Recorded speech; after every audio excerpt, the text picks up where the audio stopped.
जे park जेबू नाम के साउथ कोरिया के एक प्रोफेसर हुए, जिन्होंने जयपुर में इस पद्धति की खोज करी जिसका नाम है सुजोग थेरेपी।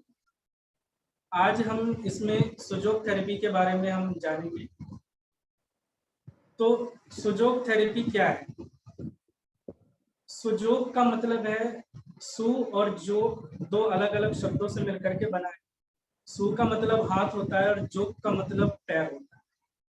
और ये जो सिद्धांत है, ये जो पद्धति है, चिकित्सा पद्धति, ये बहुत ही आसान और बहुत ही सरल और उपयोगी है। विभिन्न प्रकार के जो रोग हैं वो इस चिकित्सा पद्धति से हम उसका उपचार कर सकते हैं। सुजोग जो पद्धति है वो कार्य करती है समानता के रूप से और सादृश्य सिद्धांत के रूप में। सादृश्य सिद्धांत का मतलब है जो चीज जैसी उसके रूप की दिखाई देती है उसके अंदर में समान ऊर्जा पाई जाती है। जैसे कि अगर हम देखें तो अखरोट जो है वो आपके जो दिमाग है, अगर आपकी खोपड़ी को खोल दिया जाए ऊपर से, तो आप देखेंगे जो ब्रेन आपका रखा हुआ है वो उसी तरीके से दिखाई देता है जैसे आप अखरोट को खोल देते हैं, तो वो अखरोट की तरह का ही दिखाई देता है। ऐसी जो बादाम है, अगर आप बादाम को उठा करके अपनी आंख के ऊपर रखिए तो बिल्कुल आपकी आंखों के शेप में। तो बादाम से आपकी आंखों की रोशनी तेज होती है, आपका जो अखरोट है उससे आपके दिमाग भी तेज। ऐसे ही लंग्स के लिए, फेफड़ों के लिए जो अंगूर है वो बहुत ही फायदेमंद है। और आप अगर जो लंग्स को दोनों को अगर एक साथ रखें तो आप जब अंगूर के गुच्छे को अगर आप उठाते हैं तो आप देखेंगे वो बिल्कुल उसी के समान दिखाई देता है। तो इसका मतलब उसके अंदर में प्रकृति ने लंग्स को ठीक करने की क्षमता दी। तो ये जो चिकित्सा पद्धति है, ये चिकित्सा पद्धति आपके शरीर, पूरे शरीर का, हम लोग एक्यूप्रेशर जानते हैं, कई लोगों ने जो है पहले भी इसके बारे में सुना होगा। एक्यूप्रेशर एक दबाव देने की एक चिकित्सा पद्धति है जिसमें हम हाथों के अलग अलग बिंदुओं को दबा करके उससे हम बीमारी का इलाज करते हैं। और वो इलाज कैसे होता है? क्योंकि हमारे शरीर में एक पूरे के पूरी नस नाड़ियों का एक जो जाल है वो फैला हुआ है। हम सभी जानते हैं 72,000 नस नाड़ियां हमारे शरीर में विद्यमान। तो ये ऐसा नहीं है कि सिर्फ एक ही जगह बहती है, ये पूरे शरीर में इसमें ब्लड फ्लो होता है। तो जब ब्लड फ्लो होता है तो हम देखते हैं कि कहीं ना कहीं पे रुकावट अगर आ जाए, जिस जगह पर रुकावट आएगी उसी जगह पर व्याधि यानी कि जो है वो उत्पन्न। जैसे कि यदि आप एक पाइप में पानी चलाते हैं और उसके अंदर में कोई कंकड़ अगर अटक जाए तो वो पानी उस स्पीड से नहीं निकलता, उसमें रुकावट आती है। उसी तरीके से जब इस नस नाड़ियों के अंदर में ठीक तरीके से रक्त का प्रवाह नहीं होगा तो उससे क्या होगा कि वो उस जगह पर रुकावट आएगी और वो उस जगह पर दर्द उठने लगेगा, या फिर उससे रिलेटेड जो ऑर्गन है वो काम करना बंद कर देगा या उसका काम कमजोर हो जाए। तो ये शरीर जो है, अगर हम ध्यान से देखें तो इस शरीर से 5 हिस्से निकलते हैं। एक हिस्सा हमारा ये निकला हुआ है, 2 हिस्से हमारे नीचे 2 पैर निकले हुए हैं और ये 2 हमारे हाथ निकले। और अगर हम अपने हाथ की हथेली को ध्यान से देखें तो हाथ की हथेली में भी 5 हिस्से निकले हुए हैं। देखिए, एक हिस्सा ये निकला हुआ है, एक ये है, एक ये और एक ये। 5 उंगलियां हैं, 5 हिस्से निकले हुए हैं शरीर से। तो ये जो सुजोग थेरेपी है ये इसी तरीके से काम करता है। एक्यूप्रेशर में थोड़ा सा क्रिटिकल है, वो थोड़ा सा समझने में बहुत दिक्कत आती है। कभी किसी को समझाना पड़ता है कि भाई आंख का एक्यूप्रेशर पॉइंट कौन सा है, इसको दबाइए। अब कोई कहता है इसमें दबाना है या इसमें दबाना है, तो वो कंफ्यूज हो जाता है। लेकिन जो सुजोग चिकित्सा पद्धति है ये बहुत ही स्पष्ट रूप से और बहुत आसान है, हर किसी को आ सकता है। आज हम सभी डॉक्टर बने, आज हम सभी सीख जाएंगे आसानी से। और मैं बिल्कुल ये इस चीज को गारंटी के साथ कह सकता हूँ कि इस क्लास के बाद आप सभी जो है अपने कोई भी रोग होगा तो उसका इलाज आप स्वयं कर सकते हैं, बहुत आसान है। आपको क्या करना है, आप सभी के पास पेन होगा, मैं लिखा था कि पेन के लिए सभी को अपने पास पेन रखना है। तो आप सभी पेन ले लीजिए और आप अपने हाथ को इस तरीके से रखिए, साथ सभी लोग रखें और देखिए। तो इसमें हम नोटिस क्या कर रहे हैं, अगर हम हाथ को इस तरीके से उल्टा कर दें और ये बीच की दो उंगलियों को हम आपस में जोड़ दें और ये साइड में खुली है और इसको हमने ऐसे सीधा कर दिया, तो ये बिल्कुल सादृश्य सिद्धांत के अनुसार हमारे शरीर का ही एक रूप प्रतिबिंब दिखाई देने लग रहा है कि कोई मनुष्य का शरीर है जिसका सिर यहाँ पर है, पेट का हिस्सा यहाँ पर है, ये दोनों हाथ है, ये दोनों पैर। अब मैं कुछ भी कहूँ आप मान लें ये बात तो ठीक नहीं है। हम सभी लोग जो है पढ़े लिखे हैं और हम लोग तर्क पे भी विश्वास रखते हैं और जो दर्शन पढ़ते हैं वो तो वैसे भी तर्क को समझते हैं। तो हम यहाँ पर तर्क की बात करेंगे कि ऐसा क्यों है कि यहाँ पर हम इसको शरीर के हिसाब का मान लें, दिखने से थोड़ी होता है। तो हम यहाँ पर क्या करेंगे, आप इस अंगूठे को इस तरीके से कीजिए और पेन से देखिए आपके अंगूठे के अंदर में यहाँ पर ऊपर वाले हिस्से में बिल्कुल बीचों बीच एक टिप छोटी सी निकली होगी बाहर, बहुत छोटा सा हिस्सा निकला हुआ है, वहां पर आप इसको पेन से एक निशान बना लीजिए जैसे मैंने बना। अब आप सभी जो है इस तरीके से पेन से निकालिए, ठीक है। अब ये जहां पर आपने निशान लगाया है ये क्या है, ये आपकी नाक जो बाहर निकली हुई, ठीक है। ये आपका सिर है ये हिस्सा, और ये अंदर धसा हुआ हिस्सा जो है ये आपका गला है, ठीक है। और ये मैंने बताया आपके कि पैर हैं, तो देखिए इसमें कितने निशान बने हुए हैं, तीन कट है, एक कट यहाँ पर है, दूसरा यहाँ, तीसरा यहाँ। हमारे पैर में भी अगर हम ध्यान से देखें तो एक टखने के पास, एक घुटने के पास और एक यहाँ कमर के पास, लीखा के पास, तो ये हमारे जो है तीन हिस्से यहाँ पर पैर में ज्वाइंट बने हुए। वहीं मैंने ये बताया कि हमारा हाथ है, इसमें भी तीन कट बने हुए हैं। हमारे हाथ में भी अगर हम देखें तो एक ज्वाइंट ये है, एक ज्वाइंट ये है और एक ज्वाइंट हमारा ये, तीन ज्वाइंट यहाँ बने हुए हैं। मैंने ये बताया कि हमारा चेहरा, ये हिस्सा उभरा हुआ जो है ये हमारा सिर है और ये अंदर धसा हुआ क्या है, ये हमारा गला, ठीक है। तो मैंने अभी आपको सिद्ध कर दिया कि शरीर के हिसाब से इसकी सादृश्य बना हुआ है। अब पेन से हम क्या करेंगे, अभी मैं देखूंगा कि सभी माताओं ने है ना कितनी अच्छी ड्राइंग करी है। आप यहाँ जहाँ आपका नाक बना हुआ है इसके ऊपर ही अंदाजा लगा करके, आप आइडिया करके आप अपनी आंख बना लीजिए,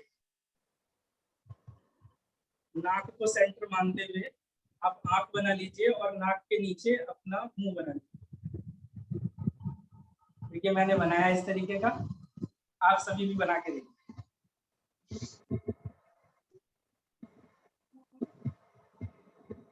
ये सेशन जो है हम बहुत इंटरेस्टिंग रखेंगे, आपको मजा आएगा करते वक्त।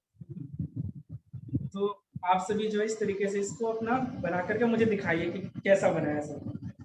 ठीक है, बहुत बढ़िया, बिल्कुल ऐसे ही लग रहा है, अच्छा तरीके से चेहरा बना। अब ये देखिए ध्यान से कि अगर ये आपका आंख है, ये नाक है, ये मुंह है, तो ये हिस्सा क्या हो गया, आपका गला हो गया। तो माता और बहनों से मैं बात पूछना चाहूंगा कि स्वामी रामदेव जी कहते हैं कि नाखून रगड़ने से बाल काले होते हैं, और हम क्या करते हैं, नाखून जब रगड़ते हैं तो अंगूठे अंदर कर लेते हैं और 4 उंगली रगड़ते हैं। ज्यादातर लोगों को मैंने यही देखा है कि वो ये 4 उंगलियां रगड़ते रहते हैं, अंगूठे को वो छोड़ देते हैं और कहते हैं कि जी बाल तो मेरे काले हुए ही नहीं, बाल मेरे झड़ गए, स्वामी जी तो झूठ बोल रहे हैं। तो स्वामी जी की गलती नहीं है, वो करने वालों की गलती है। आपको ये नाखून भी रगड़ने हैं अंगूठे के, क्यों, इसके हिसाब से अगर ये दोनों आपकी आंखें हुई और ये चपटा हिस्सा आपका माथा हुआ, तो ये नाखून क्या हुए, नाखून आपके बाल हुए, तो इस नाखून को अब जब आप रगड़ेंगे तभी जाकर के आपके बालों को जो पोषण मिलना है, जो वहाँ का जो रक्त का संचार होना है उस जगह पर, तो वो तभी हो सकता है। ठीक है, तो हम लोगों ने यहाँ पर ये समझ लिया। अभी हम सिर्फ बना रहे हैं, अभी हम पूरा शरीर का अंदरूनी हिस्सा पूरा इसमें बना देते हैं। उसके बाद मैं बताऊंगा कि इलाज कैसे। तो ये गला जो है, इस गले के अंदर में यहाँ पर वोकल कॉर्ड होती है इस तरीके से, और उसके बाद वो थोड़ा सा नीचे आने के बाद लंग्स बन जाता है। ये देखिए इस तरीके से आप लंग्स बना लीजिए। लंग्स के पास ही जो आपका इधर की तरफ का जो राइट साइड का लंग्स है, उसके पीछे ही आपका दिल वाला पोर्शन भी होता है। मैंने यहाँ पर ऐसे करके निशान बना दिया, दिल यहाँ पर। उसके बाद ये जो फूड पाइप जा रही है पूरी की पूरी, ये घूमती हुई यहाँ पर स्टमक बन जाता है। जो आपका पेट है वो यहाँ पर होता है। फिर यहीं से पेट से जो नसें निकली होती हैं, जो जुड़ती है आगे आपकी इंटेस्टाइन, आपकी आंतों में, मैंने ये बना दिया इस तरह। आंतों में ये बीच का हिस्सा जो है आपके आंतों का हिस्सा होता है। आते हैं इसमें छोटी आते, बड़ी आते दोनों हैं इसमें। ठीक है, अब जो हमारा लीवर है, ये जो हिस्सा बाकी जो बचा हुआ है इस साइड का, ये हिस्सा बड़ा हिस्सा जो है ये लीवर है आपका। ये हिस्सा आपका लीवर है। सर जरा डार्क करें, पेन से जो निशान लगा रहे हैं उसको डार्क करें। अच्छा, थोड़ा सा डार्क पेन, थोड़ी आवाज भी कम आ रही है आपकी। मैं आपको ना इसका चित्र भी दिखा दूंगा अभी साथ में। मैं अभी इसे बना के दिखा रहा हूँ, साथ साथ में आप लोग करते रहिए। इस जगह पर आप जो है यहाँ पर आपका लीवर हो गया, हमारा। थोड़ी आवाज छोड़ दीजिए। उसके बाद ये मैंने बताया ये दोनों पैर है, तो आने के बाद इस जगह पर यूटेरस या फिर जो है जननांग जो है वो इस जगह पर आ जाते हैं, दोनों पैरों के बीचों बीच।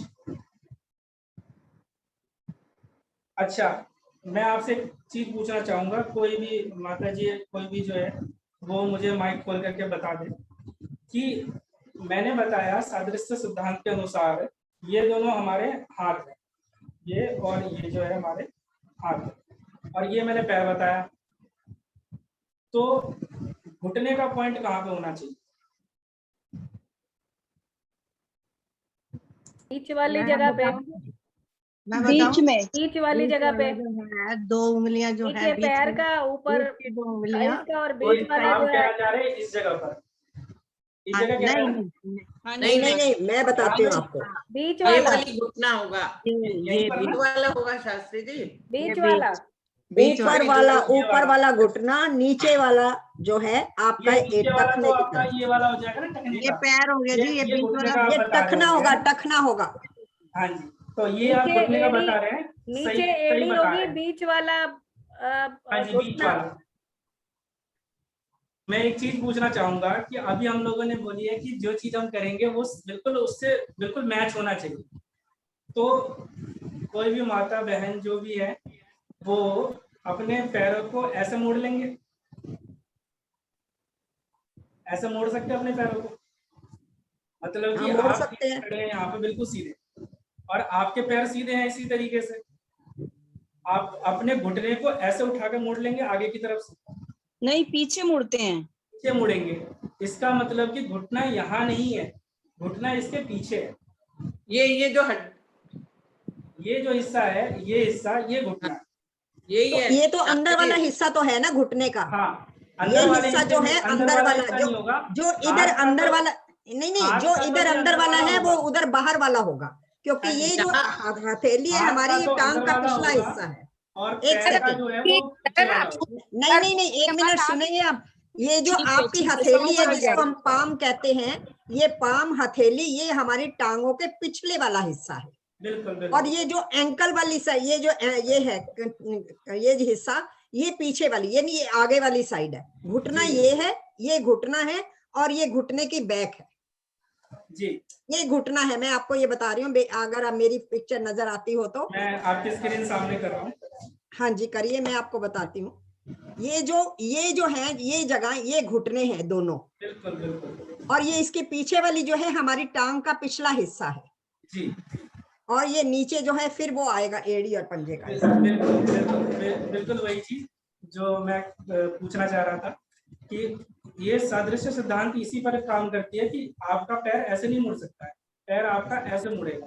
तो ये आपका पैर जो है, ये फ्रंट हिस्सा आपका पैर का ये है, और ये आपके हाथ के फ्रंट हिस्से, क्योंकि आप हाथ को ऐसे मोड़ सकते। तो सभी समझ गए होंगे आसानी से। हाँ जी, अब क्या है, क्योंकि ये हिंज जॉइंट है, कब्जे वाले जॉइंट है, जो एक ही तरफ मुड़ते हैं, दोनों तरफ नहीं मुड़ सकते। जी जी बिल्कुल बिल्कुल। वो दिख भी रहा है, ये घुटने की तरह ही दिखाई देता है, ये भी घुटने की तरह ही दिखाई देता है। तो ये भी हम समझ सकते हैं इससे कि तो हमारी कमर कहाँ होगी,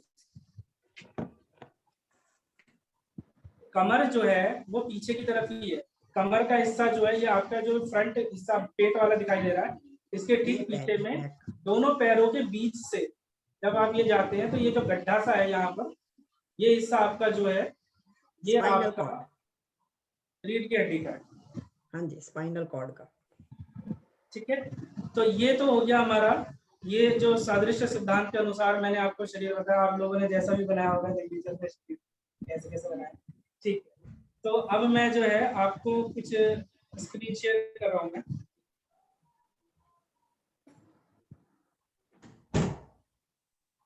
जी, ये जो है आप देख पा रहे हैं यहाँ पर, ये फिगर है, ये पूरा का जो एक्चुअल में जो मैं बनवाना चाह रहा था, वो आप यहाँ पर देख पा रहे हैं ध्यान से, आपको आसानी से पूरा का पूरा दिखाई देगा। ये जो पॉइंट है, ये दोनों आंख बनी हुई है, उसके नीचे नाक हो गया, मुंह हो गया, फिर ये आपका ये थोरैसिस वाला जो पीछे का आगे का हिस्सा हो गया, ये आपका लंग्स हो गया, हार्ट हो गया, दोनों लंग्स के बीच में, और उसके बाद ये थोड़ा सा नीचे हाथ की हथेली पे इस जगह पर, ठीक है, यहाँ पर जो है ये आपका अमाशय हो गया, फिर लीवर है, और फिर ये छोटी हाथ, बड़ी हाथ, और फिर आपके ये पैर दिखाई दे रहे हैं। ये दोनों पैर देखिए यहाँ उल्टे हैं, और ये दोनों हाथ सीधे हैं। ठीक है, ऐसे ही बिल्कुल सेम टू सेम आपका जो है पैरों में भी दिखाई देता है। पैरों में भी इसी तरीके से ही होता है। पैर का अंगूठा जो नीचे है, अंगूठा मान के चले, पैर का अगर अंगूठा ऊपर होता तो इस तरीके से बॉडी हमारी होती। ठीक है, अब इसी को है ना, इसी का एक और फॉर्म है ये कीट। कीट आपने देखा होगा, ये इस तरीके का कुछ कीड़ा होता है जो ऐसे बैठा होता है, तो ये कीट थेरेपी है, मतलब कि थियरी है एक तरीके से कीट की, कि पूरी बॉडी का जो है, अभी जैसा हमने हाथ की हथेली पर पूरी बॉडी को दिखाया, तो वैसी सिर्फ एक उंगली के ऊपर में हम पूरे शरीर को इम्प्लीमेंट कर सकते हैं, उसको वहां पे शो कर सकते हैं, क्योंकि नसें वहां से भी गुजर रही। ठीक है, तो इधर जो किनारे हैं आप देख पा रहे हैं, फेस उंगली का जो पहला जो फिगर है, इसमें ऊपर वाला जो हिस्सा है, ऊपर का कट, वो आपका पूरा सिर हो गया। बीच वाला हिस्सा आपका जो है वो पेट का जो लंग्स वाला पोर्शन है वो वाला हो गया, और नीचे का जो हिस्सा है अमाशय वाला हो गया। साइड में उसके नीचे में पैर है, बीच वाले में हाथ है, और ऊपर वाले में कान है, और पीछे की तरफ में उसकी बोन है, जो स्पाइनल कॉर्ड जो पूरी जा रही है, वो सारी की सारी इसी के अंदर। ये कान ले लिया आपने। इस चिकित्सा पद्धति में अगर हम ध्यान से देखें तो ये अपने आप में बहुत अनोखी और अलग अलग तरीके की इसमें चिकित्सा की जाती है। एक तो ये तरीका है जो आप सामने स्क्रीन पर देख पा रहे हैं, इसको बोला जाता है मेथी दाने की पट्टी, या फिर आप काली मिर्च की पट्टी लगा सकते हैं। पट्टी लगाने का तरीका आपको दिखाई दे रहा है, डॉक्टर टेप से इसको करते हैं। मैं स्क्रीन बंद कर रहा हूँ, सामने दिखाता हूँ।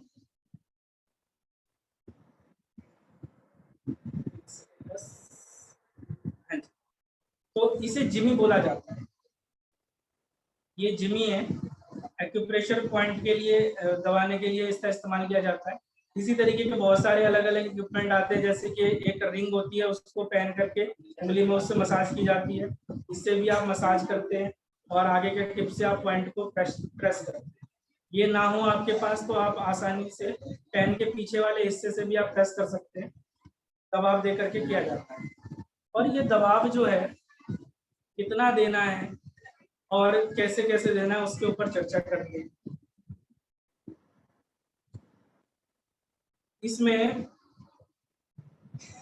जो मेथी दाने की पट्टी है उसको क्या करेंगे आप पूरे शरीर पे, यहाँ पर जैसे मान लीजिए कि हम एक बीमारी लेते हैं कि पेट में दर्द नहीं आ रही जी, हम ये मान के चल रहे हैं कि पेट में दर्द हो रहा है किसी के, तो पेट के दर्द को ठीक करने के लिए कैसे करेंगे इसको? तो हमने ये देखा है कि पेट का जो पॉइंट है वो यहाँ पर, ये हिस्सा जो है उसका पेट का हिस्सा है, तो हम यहाँ पर दबाना शुरू करेंगे, थोड़ा सा हल्का सा प्रेशर दे करके यहाँ दबाना शुरू करेंगे। सर हैंड राइट ही होना चाहिए? हाँ जी, हैंड जो है वो राइट ही हो? एक सेकंड, ऐसा कुछ नहीं है, दोनों हाथ चल। नहीं अभी तो लेफ्ट हैंड ले रखा है सौरभ ने। दिखा रहे हैं ये। इसमें दोनों हाथों में सेम है, इसमें कोई ऐसा नहीं है, लेकिन इसमें हमारी बॉडी भी 20 से 2 पार्ट में डिवाइड होती है, ठीक है, 2 पार्ट है, एक लेफ्ट एक राइट साइड। तो लेफ्ट साइड का जो है हमारे शरीर में कोरेस्पोंडेंस चलता है।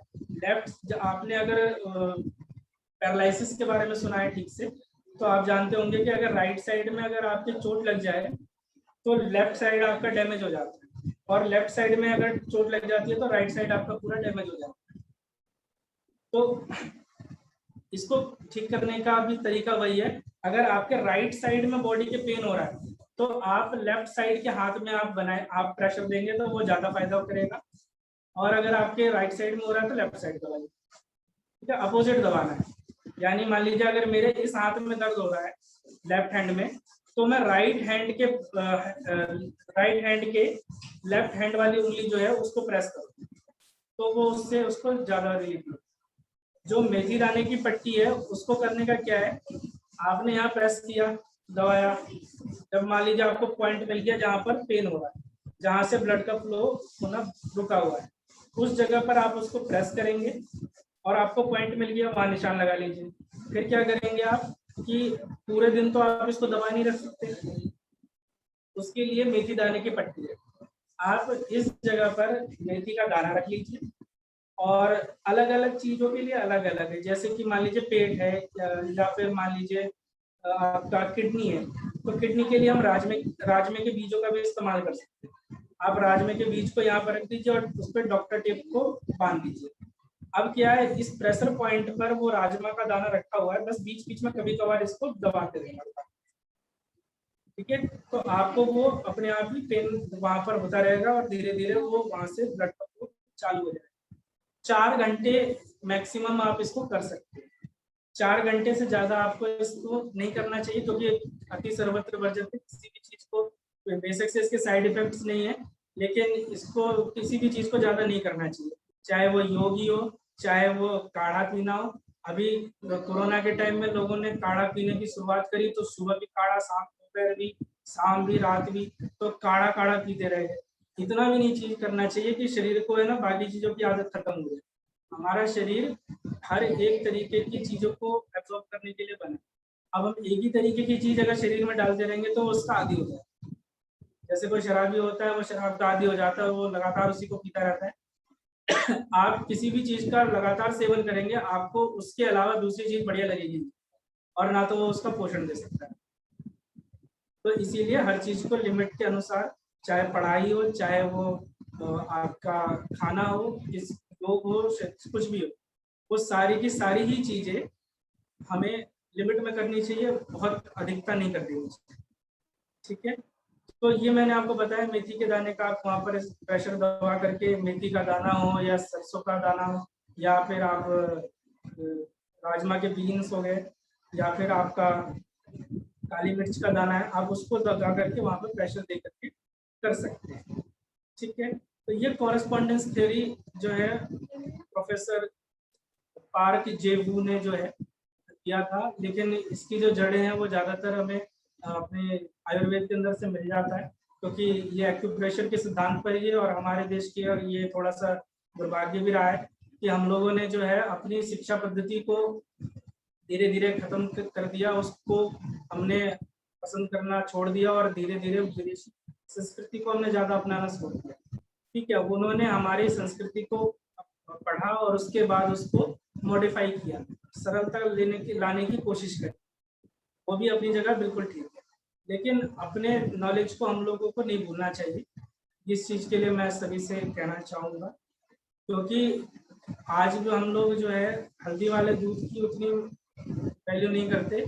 जब कुछ दिनों बाद जब ये टर्मरिक लाटे बन करके वापस आएगा और सुपर मार्केट में ये मिला करेगा कि टर्मरिक लाटे जो है वो ले लो, तो हम लोग उसको पी लेंगे। तो फिर टर्मरिक लाटे को भी जो है वो हल्दी वाला दूध ही होगा।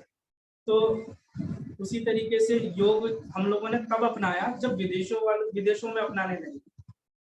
तो इसी तरीके से ये जो सुजोग चिकित्सा है, मैंने आपको विदेश वाली टेक्निक आपको बताई है, लेकिन इसकी जड़ें हिंदुस्तान से बिल्कुल जुड़ी हुई है, भारतीय संस्कृति से जुड़ी हुई है, आयुर्वेद से जुड़ी हुई है। तो हम सभी को इसका पालन भी करना चाहिए, और अगर आप करेंगे तो आपको ना कई तरीके के रोगों जो है उससे आपको लाभ मिलेगा। तो किसी का अगर कोई प्रश्न हो तो वो पूछ सकते हैं मुझसे, मैं सौरभ जी 1 मिनट मैं जवाब देने की कोशिश करूंगा। सौरभ जी मैं पूछ रही हूँ कृष्णा भाटिया जी। मेरी राइट हैंड की उंगली जो है बड़ी वाली, वहां बैक में थोड़ी सी हड्डी बढ़ गई है, तो सेंटर में दर्द होता है मुझे। वैसे मैं एक्यूप्रेशर के पॉइंट सारे जानती हूँ, सुजोग के भी, पर वो हड्डी बढ़ गई है। मैं दिखा रही हूँ आपको, फिर देखिए चित्र में, यहाँ वाली जहाँ जॉइंट है ना घुटने का, वहां बताइए, ये देखिए जॉइंट है घुटने का, जहाँ बड़ी उंगल में, वहां बैक में थोड़ी सी हड्डी बढ़ गई है और मेरे को यहाँ पे दर्द होता है, यहाँ दर्द होता है सौरभ जी। तो उसके लिए कुछ मुझे बताइए, क्योंकि क्या करूं मैं। आपके पैरों में भी दर्द है? हाँ जी, पैरों में भी दर्द है आपके? पैरों में नहीं है, ऐसे मैं एक्यूप्रेशर के पॉइंट देती रहती हूँ, पैरों में दर्द नहीं है, बस ये हड्डी थोड़ा बढ़ने लगी है, तो ये चीज दर्द होती है मेरी नाखून के नीचे और वो जोड़ के ऊपर, वो वहां पर जो है हल्का फुल्का डबल आवाज आती है। हाँ जी, देखिए सौरभ जी, यहाँ पर जो है हड्डी जो है वो एक्स्ट्रा बढ़ गई है, आप ये कह रहे हैं? हाँ, थोड़ा बढ़ गई है साइड से, थोड़ा सा बढ़ गई। तो वो कोई दिक्कत नहीं है, वो तो जब आप व्यायाम अगर कुछ करते हैं तो उससे जो है वो ठीक हो जाएगा। ये एक्यूप्रेशर से नहीं होगा, क्योंकि हड्डी का बढ़ना जो है वो एक्यूप्रेशर से ठीक नहीं हो सकता। किसी चिकित्सा पद्धतियों की अपनी अपनी लिमिटेशंस थी। अब जैसे कि हम मेडिटेशन वाली चीजें, वो प्राणायाम या ध्यान या फिर जो है उसी तरीके से रिलैक्सिंग पॉइंट्स को दबा करके ही हो सकता है। अब हम आसन करके कहें कि आसन करने से जो है वो ध्यान होने लगेगा, तो वो नहीं हो सकता। तो इसको कैसे करें? सर सर्वाइकल के लिए बता दीजिए पॉइंट। मैं चाह रही हूँ एक सेशन सौरभ जी का एक और रख देंगे, जिसमें सबके प्रश्न भी हो जाएंगे और इसको और आगे कंटिन्यू भी कर देंगे। सौरभ जी का नंबर डाल दीजिए। उर्मिल जी 1 मिनट सौरभ जी से पूरा करने दीजिए बात को। नहीं, मैं बाकियों के लिए कह रही हूँ कि दोबारा एक सेशन और रख लेंगे सौरभ जी का। 1 मिनट मैं पूरा कर लूँ, फिर बाद में मैं पूछिए। हाँ, तो सौरभ जी इसके लिए मैं क्या करूँ ये बताइए मुझे। आप फिंगर की जो एक्सरसाइजेस है, हाँ जी, उसको कर सकते हैं, ठीक है ना। हाँ आप उसमें क्या है कि जैसे कि पेन को आप इस तरीके से, हाँ जी, जिसमें पेन है उसके इधर वाले में भी और इधर में भी, हाँ जी, इस तरीके से आप पेन को रख लीजिए, ठीक है। उसके बाद आप इसको बंद करके ना इस तरीके से आप एक्सरसाइज कर लीजिए। अच्छा, ये इसको इस तरीके से नीचे खींचने का, इसको पीछे खींचने का, इसको इस तरीके से प्रेस करने का, ठीक है। अच्छा, तो इससे जो है, लेकिन आराम से कीजिएगा, तो उसकी हड्डी बड़ी हुई है तो आपको पेन ज्यादा करेगी। हाँ जी, हाँ जी, बस यही, क्योंकि दूसरा आप इसको मुट्ठी को बंद करके खोलने की ये एक्सरसाइज आप कर सकते हैं, ठीक है। हाँ सौरभ जी, 2-3 एक्सरसाइजेस आप करेंगे तो है ना, ये धीरे धीरे जो है घिस करके अंदर जो है वो ठीक हो जाएगा। ये जो एक्स्ट्रा हड्डी बढ़ जाती है। सौरभ जी वो सौरभ घिसने जी, के बाद जो है वो फ्लूइड बन करके वो हड्डियों के जॉइंट्स में ही यूज में आ जाती है। वो अच्छा वहाँ सौरभ पर जी। मूवमेंट ग्रीसिंग जिसकी खत्म हो जाती कहते हैं, वो ग्रीसिंग उसको ठीक कर देता है वो। अच्छा सौरभ जी सर्वाइकल का भी जुबान थैंक जो यू है, बता दीजिए। थैंक सौरभ यू, जी एक minute, thank you. Saurabh ji एक क्वेश्चन है, ये जुबान जो आती है, ये टंग, ये किस कॉरस्पॉन्डेंस पॉइंट से होगा? टंग में किसी को प्रॉब्लम हो तो क्या करे सर? जी जी जी पहले एक क्वेश्चन पूरा होने दीजिए। जीभ के लिए आपका देखिए मैंने बताया था ये जो मुंह वाला हिस्सा है, ठीक है ना, जहाँ आपने नाक के नीचे जो ये बनाया था, ये पूरा का पूरा आपके दांतों से लेकर के जीभ और अंदर जो आपका कैविटी वाला जो पोर्शन है वो सारे के लिए यहीं पर है, ओके एक साथ ही है। अब हम अगर ये सोचे कि भाई आंख का पॉइंट है तो उसमें रेटिना के लिए कौन सा होगा, पलकों के लिए कौन सा होगा, उसके अंदर किसके लिए होगा, ऐसा नहीं है, वो उसके पूरे के पूरे पॉइंट एक ही जगह पर स्थित।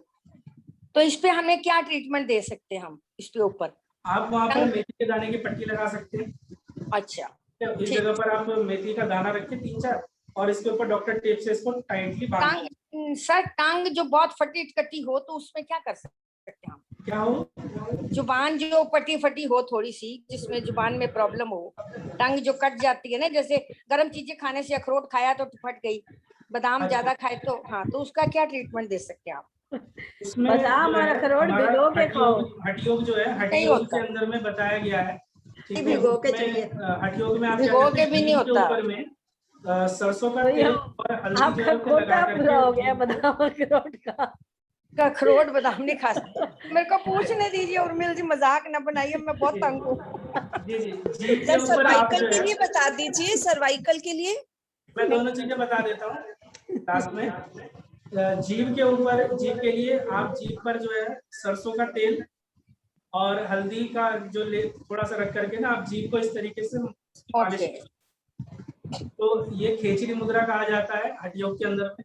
तो खेचरी मुद्रा करने से जो है जुबान जो है वो थोड़ी सी लंबी होती है। वो लंबी का मतलब वो भैंस वाली लंबी नहीं है, यहाँ पर जुबान लंबी होने का मतलब है अगर आपकी ये नसें पूरी खिंचती है तो आपके जो यहाँ का जो पूरा पोर्शन है, इतने हिस्से में जो जितने, जैसे किसी किसी को गले के पास से फूल जाता है, जिसमें बेनाडोला लगा करके हम ठीक करते हैं जिसको, तो उस तरीके की जो प्रॉब्लम्स है वो सारी ठीक हो जाती है, ठीक है। और जो जिन्होंने सर्वाइकल के लिए पूछा है, तो सर्वाइकल होता कहाँ पे? सर्वाइकल हमारे यहाँ पर होता है, गर्दन के पीछे, सॉरी गले के पीछे। तो ये गला है, इसके पीछे गर्दन है, तो आप यहाँ पीछे दबाएंगे तो आपको लाभ मिलेगा। सौरभ और जी, अगर मैं इसमें सबसे बढ़िया कान चीज के लिए बताऊं, बताइए कुछ। मैं सबका एक साथ ही बता देता हूँ।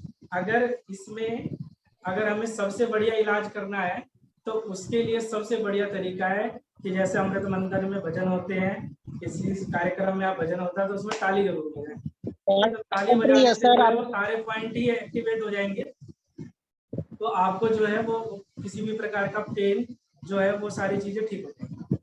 सौरभ जी, हमारे एक घर मिनट, में सौरभ कोरोना जी, हुआ था किसी को, सौरभ जी